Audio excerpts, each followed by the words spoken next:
Lá no interior, o povo jura de pé junto uma regra antiga. Se o rio cuspir alguma coisa na sua mão, não leva para casa, porque aquilo não é presente. É cobrança. E foi justamente essa regra que um rapaz chamado Natan esqueceu num dia que a saudade doía mais que o juízo. Ele estava numa fase pesada. O pai tinha morrido fazia pouco tempo e ele vivia com aquela tristeza atravessada na garganta, aquela que dá até raiva do silêncio. Num fim de tarde ele foi lá no Rio Fundo, aquele rio que corre grosso, com pedra grande e correnteza que puxa. Jogou a linha, ficou ali quieto, só ele e os pensamentos. E nada. O tempo foi passando, a noite caindo, ele já estava quase desistindo quando sentiu um tranco diferente na linha.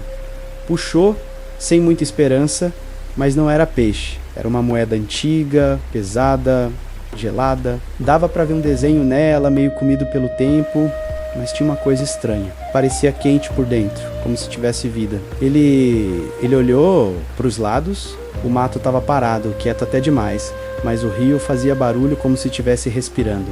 Nesse momento, foi como se uma voz soprasse na cabeça dele. Leva, só dessa vez. E ele levou. Naquela noite, Natan colocou a moeda em cima da mesa e foi dormir. Só que ele não dormiu. Ele afundou num sonho pesado, sonhou com água entrando no ouvido, com vozes falando baixo, como uma oração quebrada. E no meio daquele pesadelo, ele ouviu a voz do pai, uma voz distante, mas clara, chamando Natan. Abre para mim.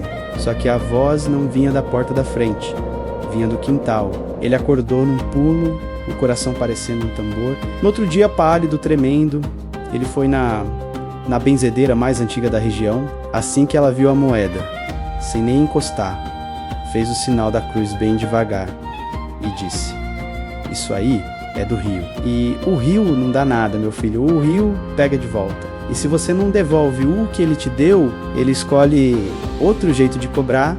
Ela mandou ele voltar no mesmo lugar, na mesma hora em que achou a moeda, e devolver, sem conversa, sem olhar para a água e principalmente, sem aceitar nenhum pedido.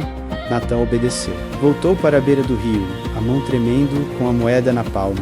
A neblina tinha descido mais densa e a água parecia mais alta, mais forte. Ele respirou fundo e jogou a moeda.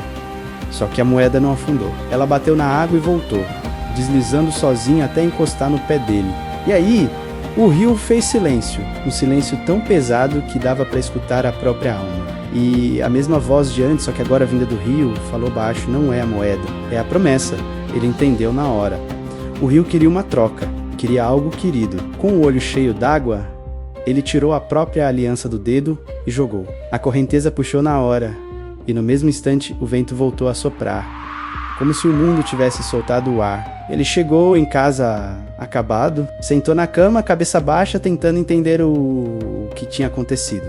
Foi quando ouviu pingos no chão. Olhou para a mesa e o coração gelou. Em cima da madeira tinha uma marca de barro molhado. E lá estava a moeda, idêntica à que ele jogou. Só que agora, limpa, brilhando, e do lado dela, a aliança. Não a dele, a da esposa. E foi aí que ele ouviu 3 batidas secas, vindo do quintal.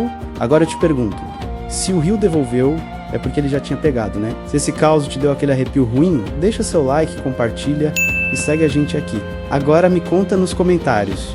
Na sua cidade tem alguma história parecida?